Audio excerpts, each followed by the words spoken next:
Welcome to Kenton's videos. Enjoy the video. You start by getting essentials done fast. Sign into the Bo6 owner account on the Ps5 you control. Once signed in, enable two-step verification so access is secure. Make sure system software is up to date and the game is installed under that account. This establishes the license. Now, go to Settings, then Users and Accounts.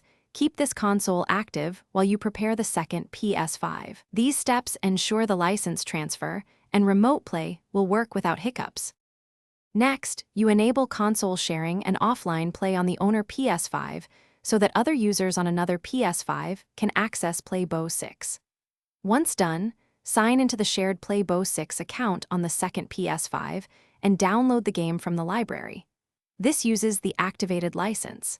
Make sure the owner account remains logged in until the download finishes, then create or use a local account on the second Ps5 for play. This step transfers access properly and prevents license conflicts.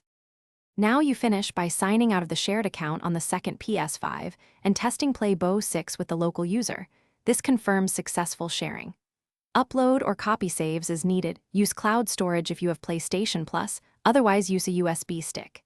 If you see license or online play errors, sign the owner account back in, re-enable console sharing and offline play, then restart both consoles. This reauthorizes the license.